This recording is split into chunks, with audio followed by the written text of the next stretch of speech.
Ok. Le grand arcane. Poursuivons notre chasse. Parce que c'est un petit peu une chasse.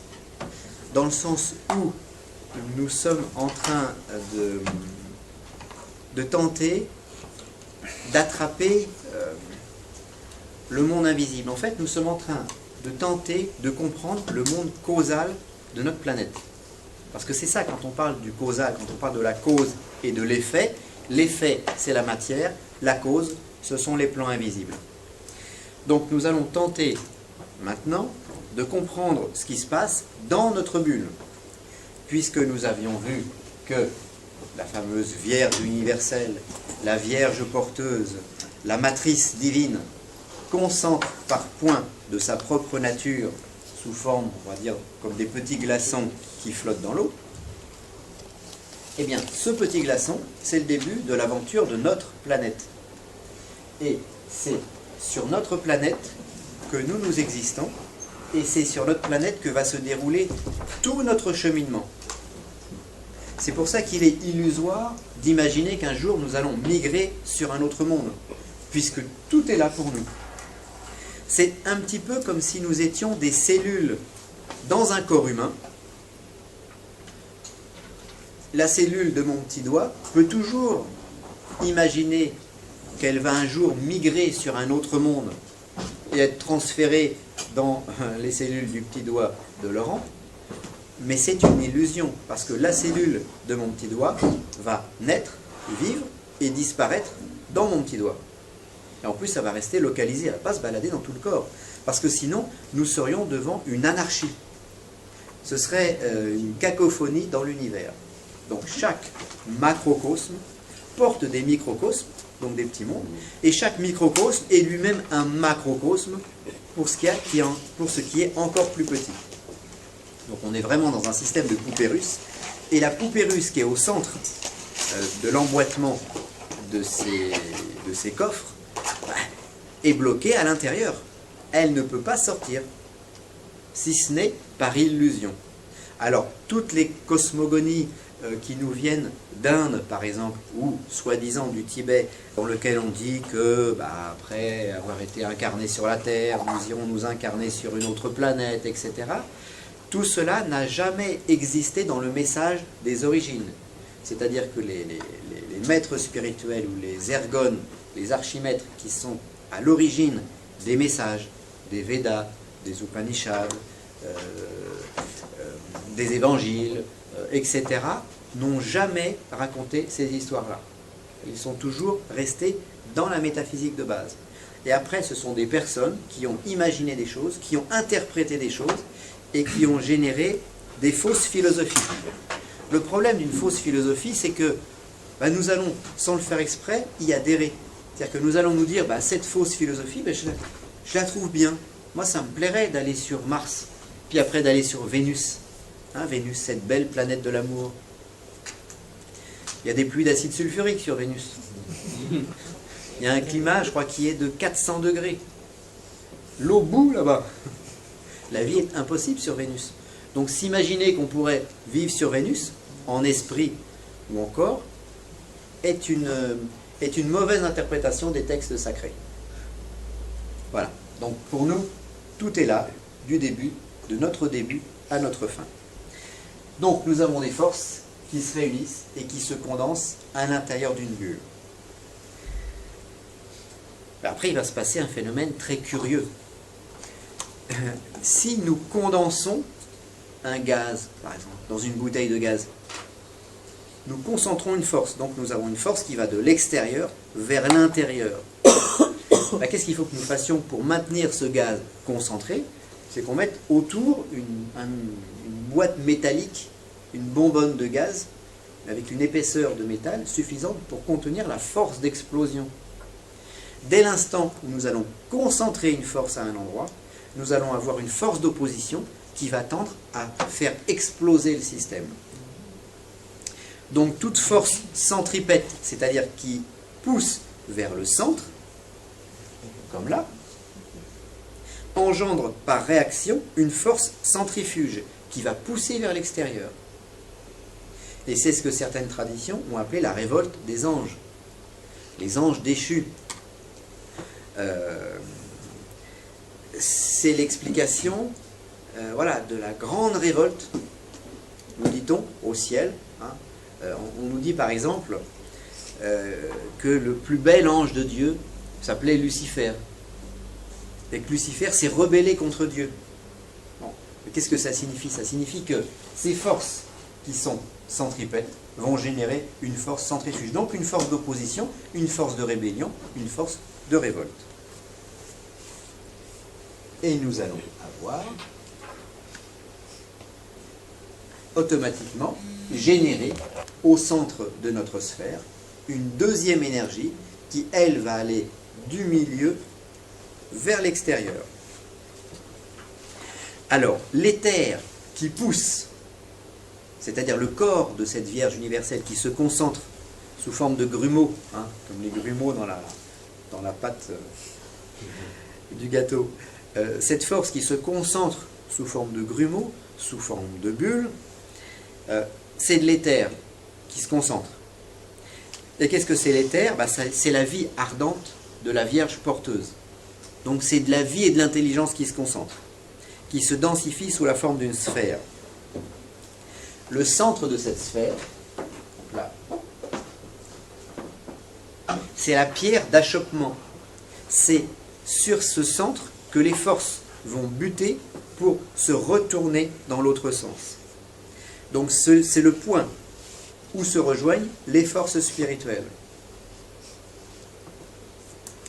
Mais lorsque ces forces spirituelles sont suffisamment accumulées au centre de la sphère, quand il y a dans cette sphère une sorte de saturation de vie ardente, il y a automatiquement un retournement.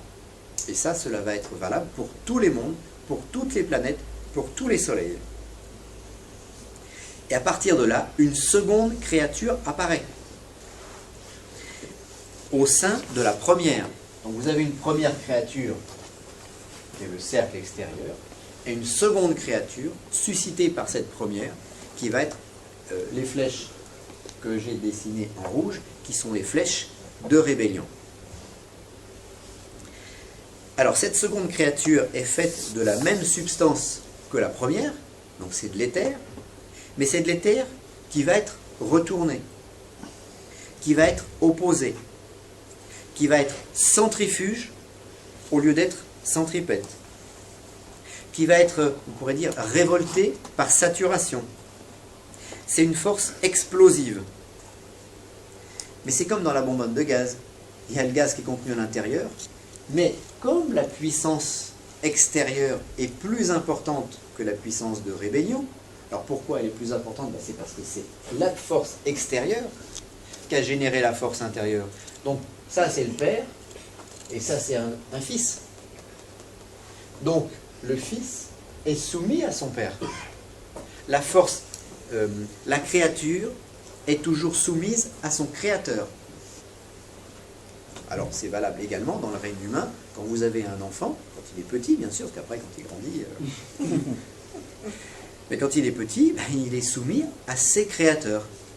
Et il doit obéir, il doit être discipliné. Donc ça veut dire que le créateur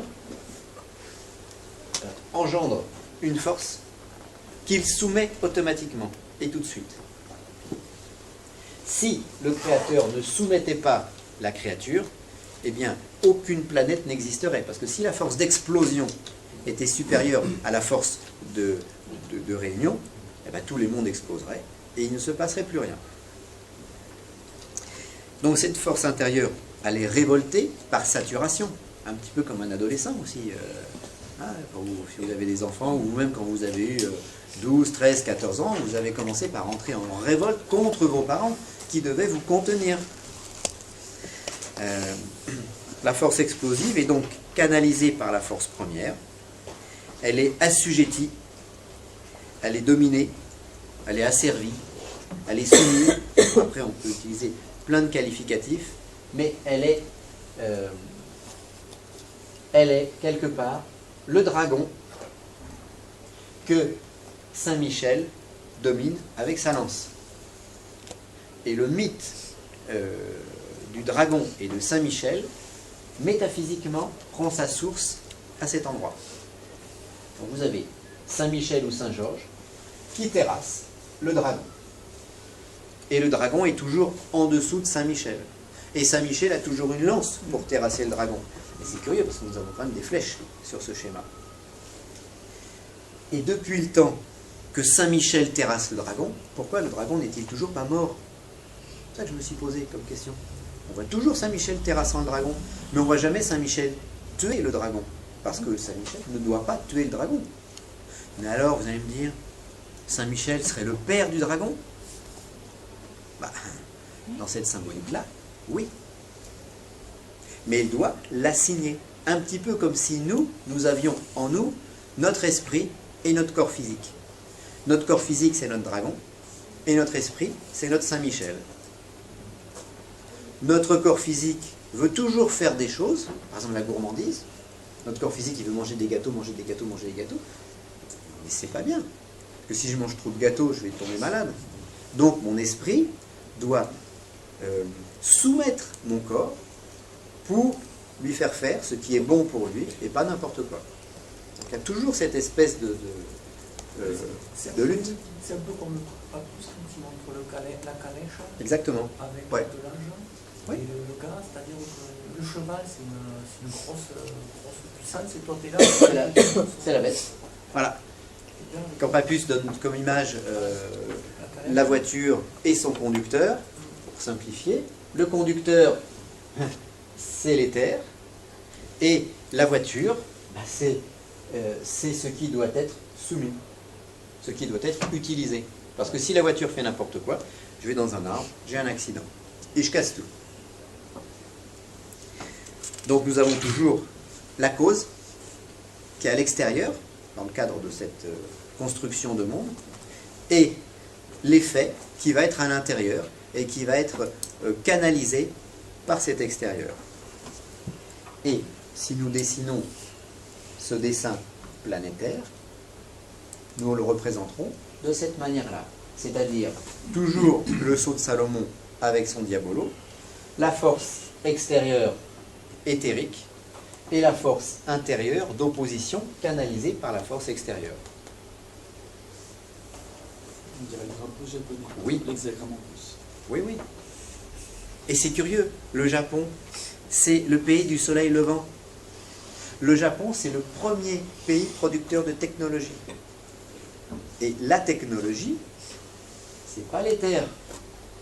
C'est les forces de révolte, c'est les forces matérialistes. Donc, nous pourrions considérer que le drapeau du Japon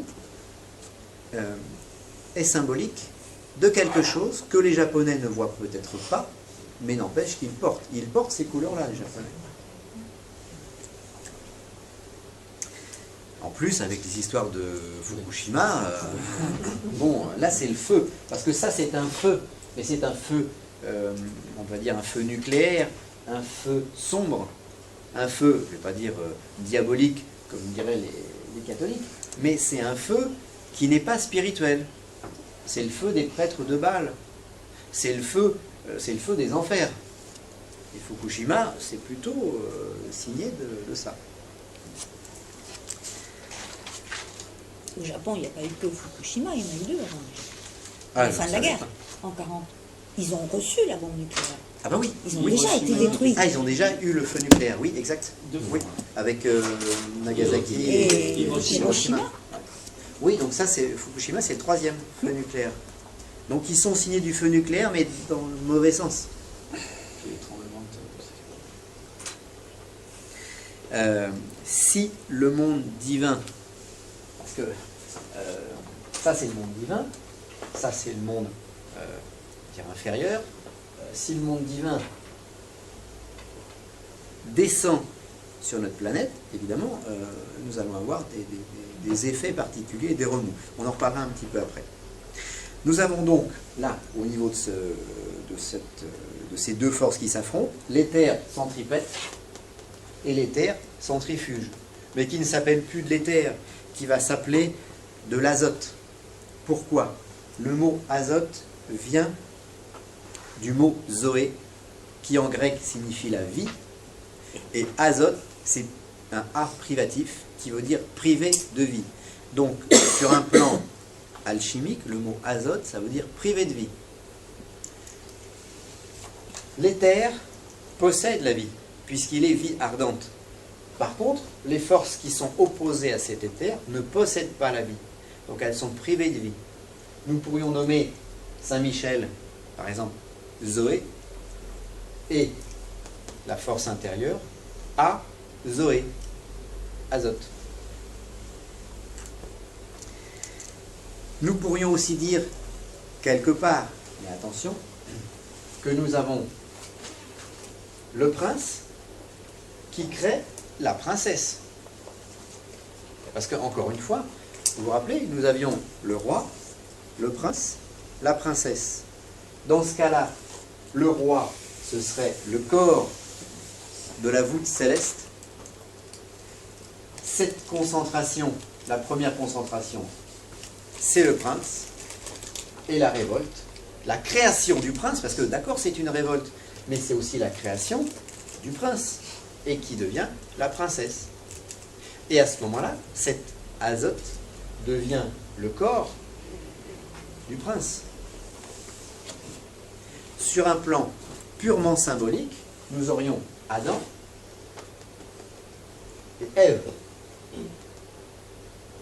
Et la tradition nous dit bien que Dieu prit une côte ou un côté de Adam pour fabriquer Ève. Et à ce moment-là, nous avons le premier couple. Le premier couple planétaire. On va dire, bah oui, mais moi, je suis une femme, je ne veux pas être assimilé au dragon. On est bien au-dessus de tout ça, en fait.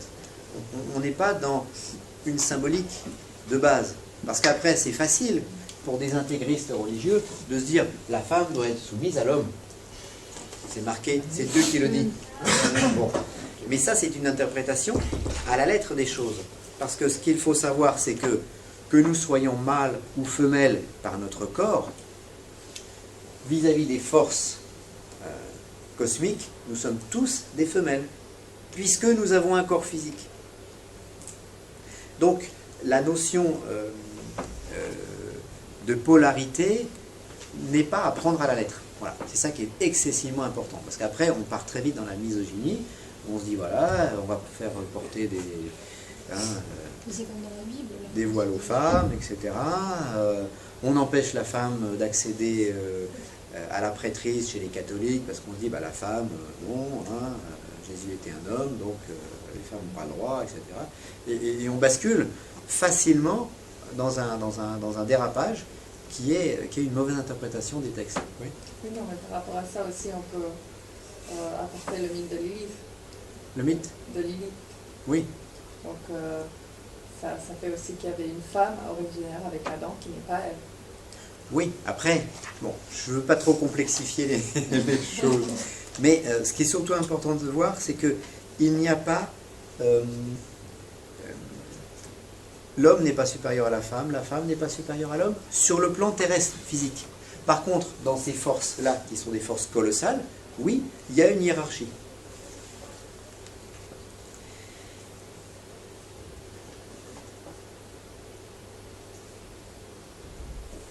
Alors, nous pouvons aussi voir les choses. Nous pouvons dire, ça, c'est la première bulle. Donc ça, c'est également le roi. C'est l'éther centripète tout seul. Et ensuite, nous avons l'apparition de la deuxième étape. Éther centripète et azote centrifuge. Et là, nous avons l'apparition de la dualité du prince et de la princesse. Si, dans le premier cas, nous avons 100% d'éther, dans la deuxième étape, nous avons 50% d'éther, 50% de non-éther, d'azote. Et ces deux forces forment un couple, bien sûr. Parce que qu'est-ce que nous avons vu sur le plan cosmique et général? C'est que le prince crée la princesse, se crée un corps en se regardant lui-même et en se trouvant immensément beau et en ayant un frisson. Il crée la princesse Et après, qu'est-ce qu'il fait? Mais il se crée sa propre épouse qu'il va féconder. Là, on est dans le même principe, puisque le principe est unique et se répétera toujours. Donc là, nous avons également le prince qui se corporifie, qui crée une princesse. Et qu'est-ce qu'il va faire? Il va féconder cette princesse. Parce que Saint Michel, bon, si on parle de Saint Michel et du dragon, mais Saint Michel, quelque part, aime le dragon. Ils forment un couple tous les deux. Et très curieusement, Saint Michel, on le voit toujours avec une grande lance, hein, et clac, il assigne le dragon avec sa lance. Mais c'est également, c'est Adam et Ève. Mais Adam aime Ève. Et Adam va féconder Ève. Et ensemble, ils vont avoir des enfants eux aussi, parce que ce sont tous des super reproducteurs ou reproductrices. Les joutes amoureuses de ce couple génèrent ce que l'on va appeler le feu vital. Donc là, nous sommes devant le pentacle, nous allons dire, du feu. Mais c'est pas un feu, c'est pas le feu de la bougie. Parce que c'est pareil. Ce qu'il faut arriver à comprendre lorsque vous pratiquez un rituel ou une prière, vous allumez une bougie. Alors, voilà. Bougie. Et puis vous allez vous dire, voilà, j'ai le feu sur mon autel. Mais ça, c'est une flamme. Ce n'est pas le feu vital dans le sens métaphysique du terme. Ce feu vital, c'est plutôt un feu qui va nous habiter, nous. Et c'est lui qui va nous faire agir. Et c'est lui qui va être également responsable de notre dualité, du fait que des fois on est tiré dans un sens et puis tiré dans un autre. Vous savez, à chaque fois qu'on nous dit, par exemple, les péchés capitaux, les péchés capitaux, qu'est-ce que c'est? C'est que, voilà, c'est qu'il y a notre corps qui veut faire des choses, alors que notre esprit veut faire autre chose. Et donc on va se trouver constamment en dualité. Ça, c'est ce feu-là, ce couple-là, c'est le père de la dualité. Nous pourrions le nommer intelligence vitale naturelle, parce que c'est grâce à lui que toute la nature va exister. Certains l'ont nommé le dieu Pan. C'est un dieu païen, un dieu Pan. Je ne sais pas si vous avez un tout petit peu étudié la mythologie, mais c'est un dieu qui n'est pas drôle. Enfin, qui n'est pas drôle, il est un peu bizarre. Il n'est pas... Mais oui, mais c'est quoi le dieu Pan? C'est le dieu de la reproduction. C'est le dieu de la fécondation, c'est le dieu de la vitalité. Dans l'imaginaire, Pan, je crois que c'est grec, dans l'imaginaire grec, Pan, il est caché dans les taillis, dans les sous-bois, et puis dès que vient le printemps, hop, ça y est, il explose, il exulte, et il essaye, il saute sur tout ce qui bouge, voilà. Il est considéré comme étant un chèvre-pied, c'est-à-dire une partie, la partie basse, c'est le bouc, la partie haute, c'est plus ou moins humanoïde, et puis là, dès qu'il voit une créature, homme ou femme, lui, il ne fait pas de différence, il saute dessus.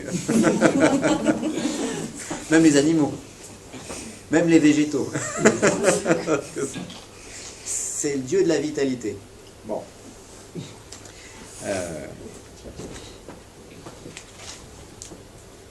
Donc, ce qu'il faut, voilà, le feu dans un rituel, c'est pas la flamme de la bougie. La flamme de la bougie, c'est la matérialisation très concrète et très caricaturale du feu vital. Donc, les amours de l'éther et de l'azote, leur danse voluptueuse, leur affrontement passionné, parce qu'ils sont en même temps amants, en même temps ils s'affrontent, en même temps il y a une révolte qui doit être canalisée, en même temps l'éther féconde l'azote. Il y a tout ça qui se trouve simultanément dans leur friction alchimique. Eh bien, cela va engendrer la vie dualitaire que nous connaissons. Donc ça, c'est l'origine de la dualité, telle que nous on la connaît. Ce sont nos pères-mères plus directs. Et notre monde subit leurs lois. c'est-à-dire un monde relatif, un monde duel, dans lequel tout est double. La lumière, les ténèbres, le bien, le mal, le soleil, la lune, le haut, le bas, la droite, la gauche. Même notre corps est signé de la dualité. 5 doigts d'un côté, 5 doigts de l'autre, etc. Donc nous sommes sous leur juridiction. Donc ils sont à l'image du Fils cosmique et de la Vierge infinie. Ils sont porteurs de la loi. Ils sont créateurs limités. Parce que eux, ils sont circonscrits. Voilà, circonscrits. Dans une bulle, ils ne peuvent pas sortir de cette bulle. Alors qu'on disait, Jean-Louis, alors, pourquoi nous, on ne peut pas aller sur une autre planète? Parce que eux, ils ne peuvent pas aller sur une autre planète. Eux, ils sont obligés de rester là, et comme nous, nous sommes faits d'eux, on est soumis à la même loi. Mais en eux, il y a la loi du Père, parce qu'il y a le visage du fameux sceau de Salomon, il y a le visage du double cône en eux. Donc ils sont porteurs de la loi, dans leurs jeux, dans leurs amours, dans leurs révoltes, dans leurs difficultés et dans leurs joies. Ils sont source d'émotions vitales. Alors ils sont le ressort, pareil, bon, c'est tout un tas de synonymes que j'ai essayé de mettre en place pour bien comprendre. Ils sont le ressort de la vitalité ardente, élan de production de Notre-Dame. Ils sont aussi une sorte de respiration créatrice, limitée, dans le sens où il y a en eux l'origine de notre respiration que nous allons subir ensuite dans notre corps. Force d'amour. Le ressort de la vitalité ardente, élan de production de Notre-Dame. Et ils sont une respiration créatrice limitée, dans le sens où il y a en eux un aspire et un expire. L'aspire, c'est je concentre la force en moi, et l'expire, c'est la force d'explosion. Et toute notre vie, sans en avoir conscience, nous respirons éther, azote. Éther, azote. Éther, azote.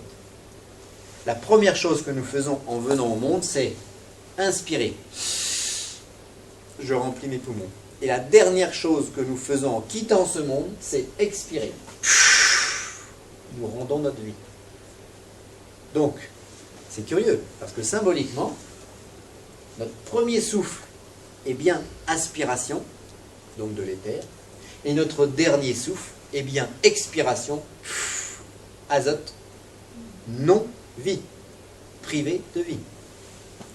Et nous sommes toute notre vie soumis à cette horloge de notre respiration.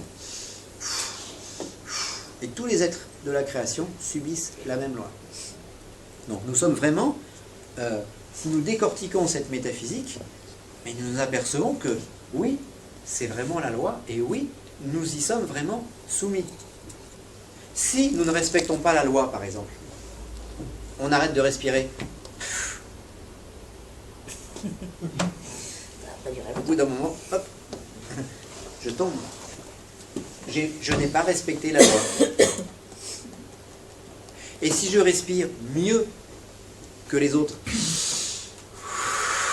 hein, si vous prenez une boule de plomb, une plaque de métal, pour certains, puis vous faites... Vous respirez plus encore que les autres, mais vous accroissez votre capacité vitale. Et vous êtes plus vivant que les autres. C'est une dualité entre le plus et le moins. Oui, c'est l'origine de la dualité. Inspire-toi de choses plus et inspire-toi de choses en moins. Non. Expire le moins. Inspire-toi de choses plus et expire-toi de choses en moins. Oui, il faut chasser le négatif et aspirer le positif. Et on se trouve, voilà. Alors, par exemple, une loi, alors ça on n'en avait jamais parlé dans la biorespiration. La biorespiration est basée sur le respire de notre monde, sur le respire des mondes, mais comme nous sommes faits à son image, plus nous allons respirer, plus nous accroissons notre vitalité, notre feu intérieur, notre élan vital. Donc ça vous donne encore une bonne raison pour respirer.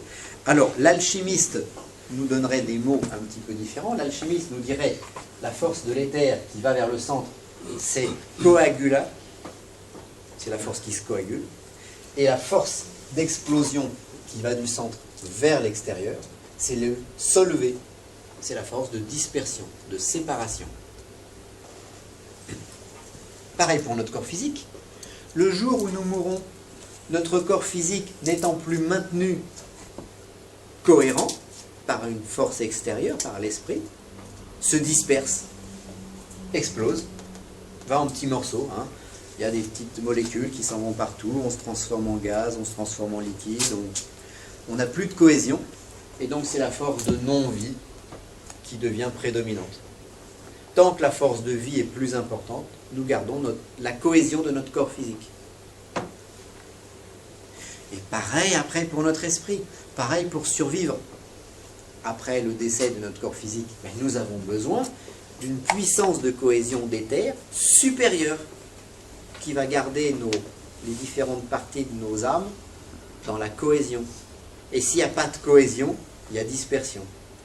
Et le problème, c'est que si durant notre vie, on n'a pas eu de cohésion, on a les forces de dispersion qui risquent de nous faire partir notre esprit un petit bout à droite à gauche.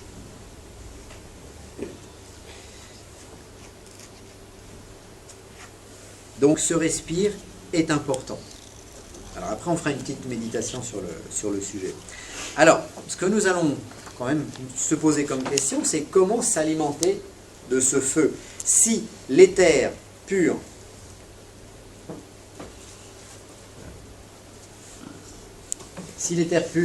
est considéré par certains alchimistes comme un feu fixe, parce que c'est un feu qui ne bouge pas, ça, c'est un feu mobile, c'est un feu qui bouge et qui a deux constituants.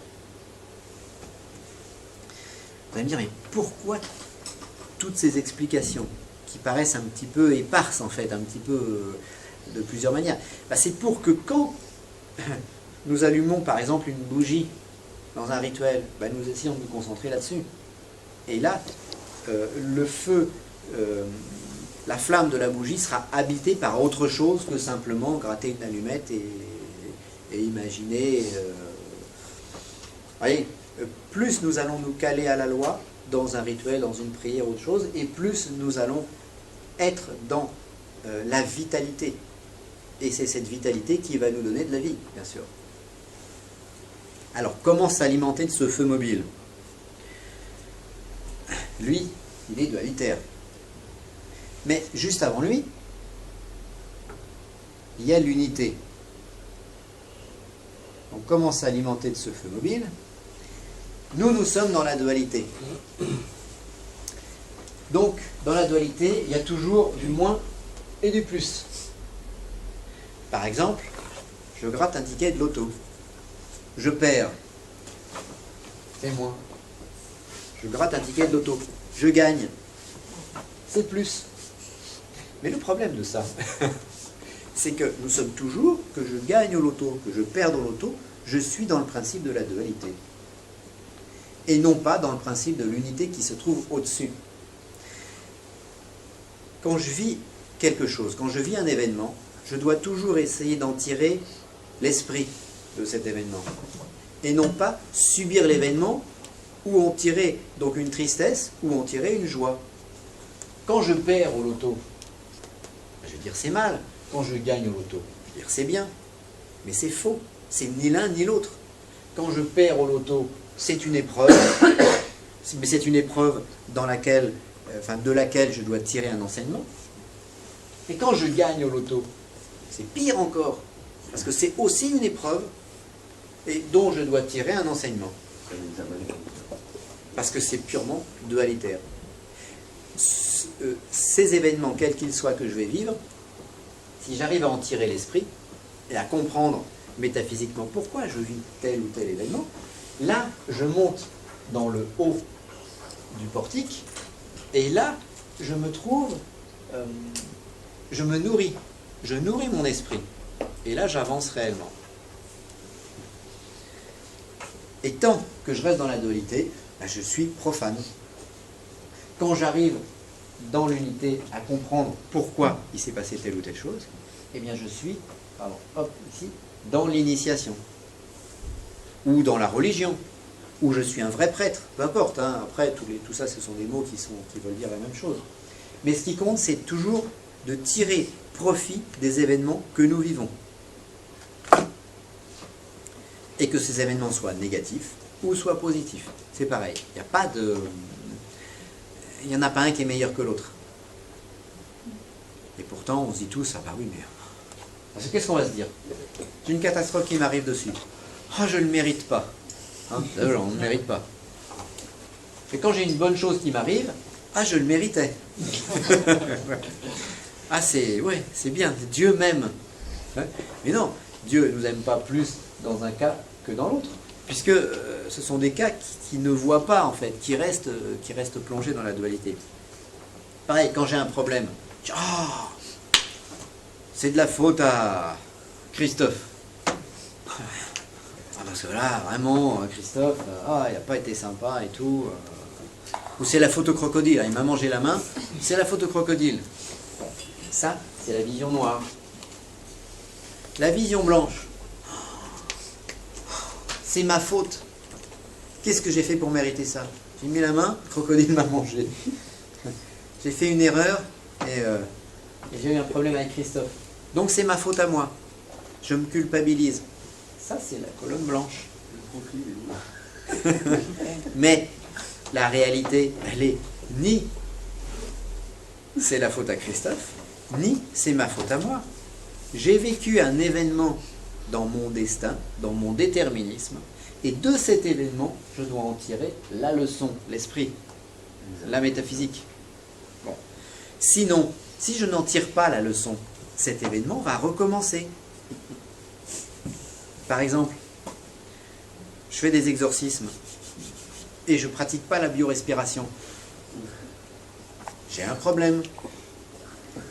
Si je ne comprends pas, si je ne tire pas la leçon de ce qui s'est passé, eh ben, dans 6 mois, dans 1 an, je vais avoir un nouveau problème, peut-être plus grave que le précédent.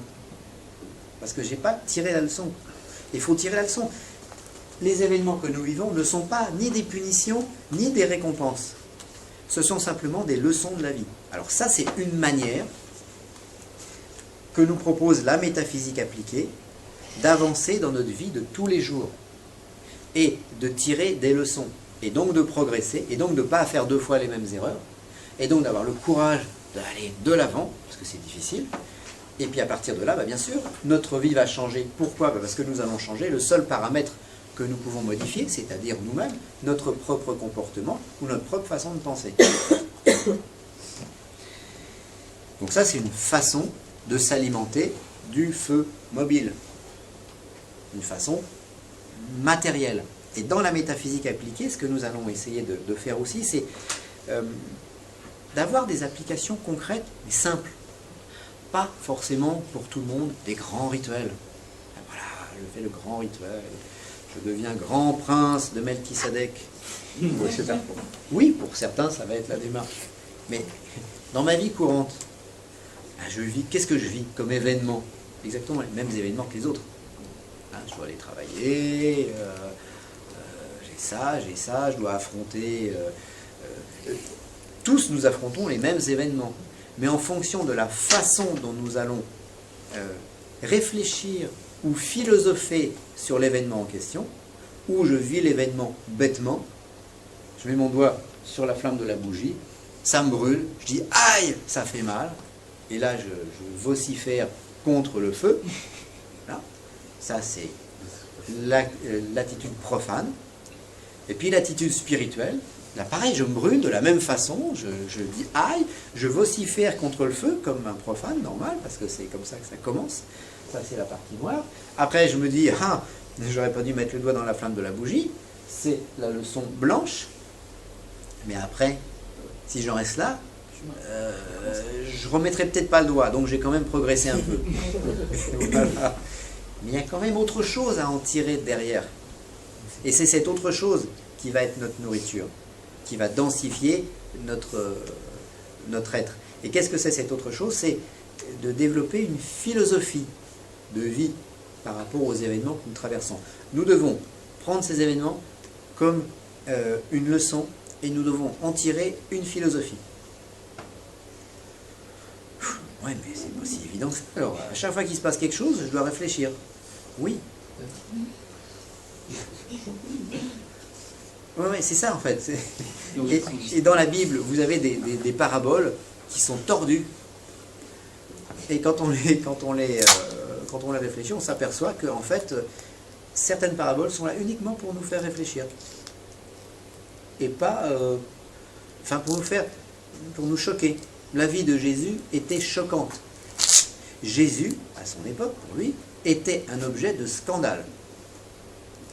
C'est comme si nous, à notre époque, on allait se promener tout nu dans la rue. Hein. Jésus était un objet de scandale. Ah non, le petit Jésus, il a tout fait bien et tout. Ouais, mais ça, c'est ce que nous racontent les catholiques.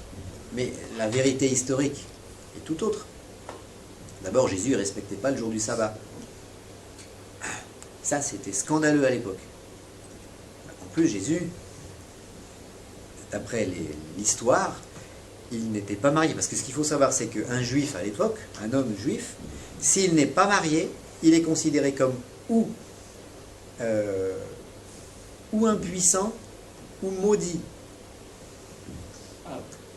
C'est-à-dire que jamais il va rentrer dans une synagogue pour expliquer la parole de Dieu, hein, s'il n'est pas marié. C'est la base. Bon. Donc quand on nous dit... Certains pensaient qu'il était quand même marié, que ça a été caché. Bien sûr, ça a été caché. Parce qu'après, quand on nous raconte le petit Jésus, il n'a jamais connu le loup, le petit Jésus, etc. Bon, bah c'est nous faire un petit Jésus naïf et bébête, alors que c'était un des ténors de l'humanité. Donc, il faut arrêter de dire des bêtises.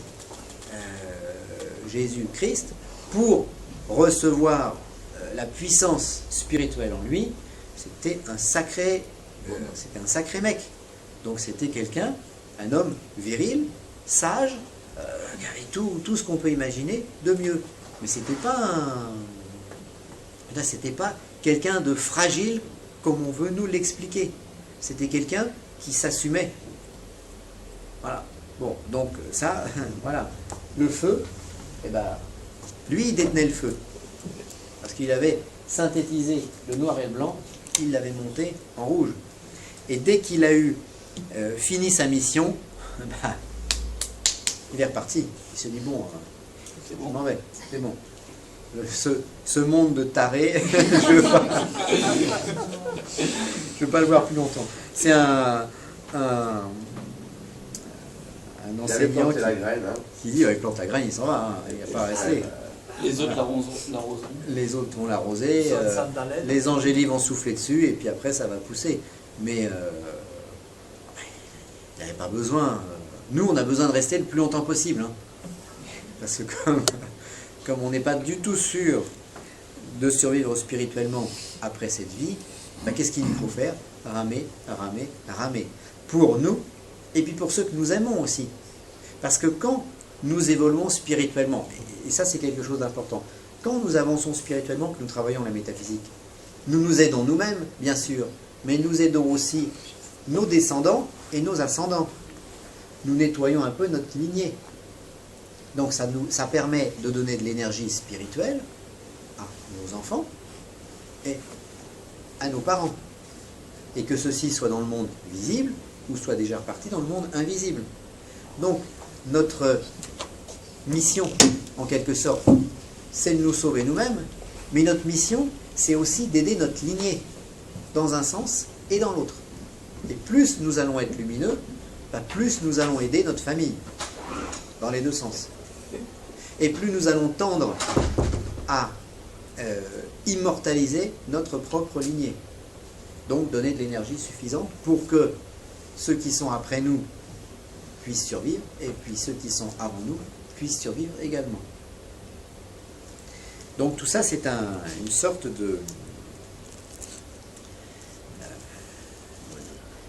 nous ne sommes pas seuls. Voilà.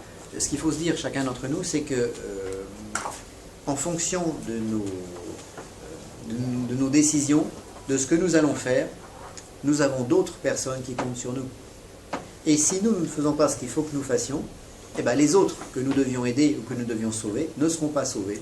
Et nous acceptons, nous, de disparaître, mais également de faire disparaître tous ceux que nous aurions pu aider. Donc ça va beaucoup plus loin que ce que nous imaginons.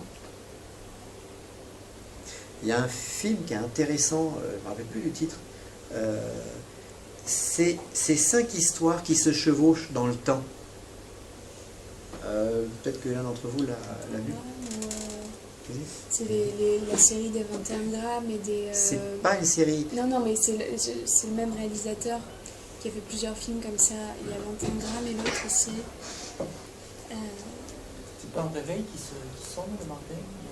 Non, c'est pas Je vois celui-là. très bien ce que tu Non, veux dire. C'est 5 histoires. Il y a une histoire qui se passe en 1850, une histoire qui se passe au début du siècle, au début 1900, une histoire dans le présent et une histoire dans le futur.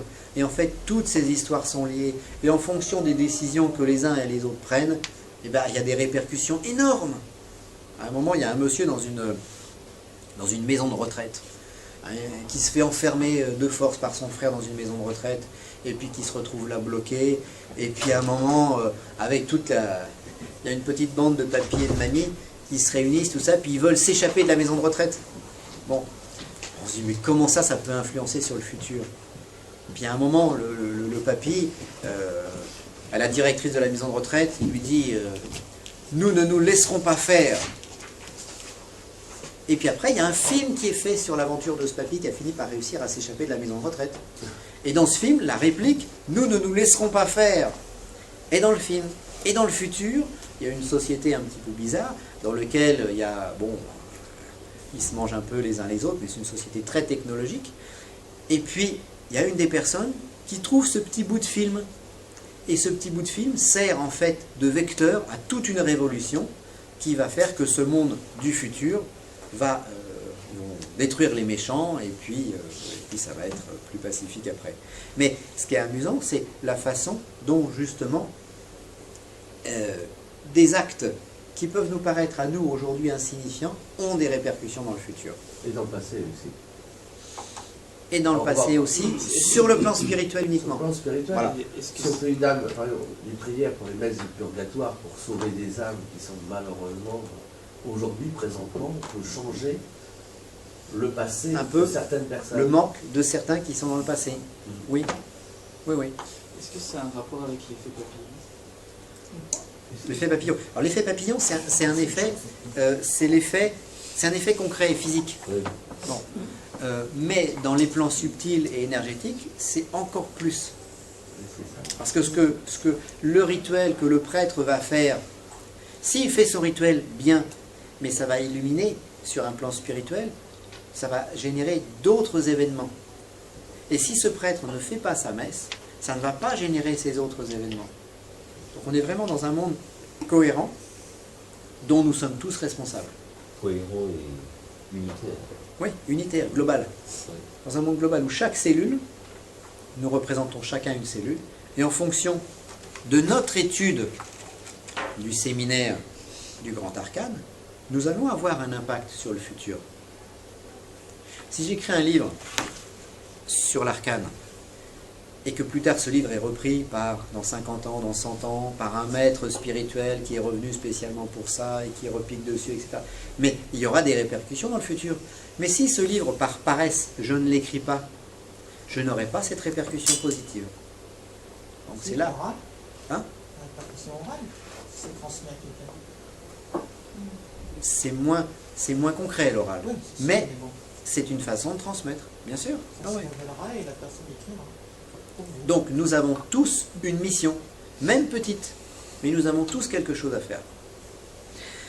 Alors, maintenant, eh bien, nous allons tenter d'entrer en résonance avec lui, avec le couple. Combien nous reste-t-il de temps?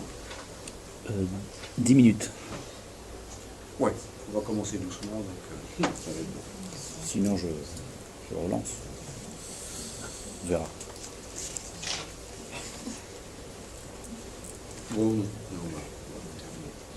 Alors, comme pour chaque exercice, vous pouvez retirer votre montre. Vous allez bien vous détendre. Et après tout, ouais, on va couper et on va relancer l'enregistrement.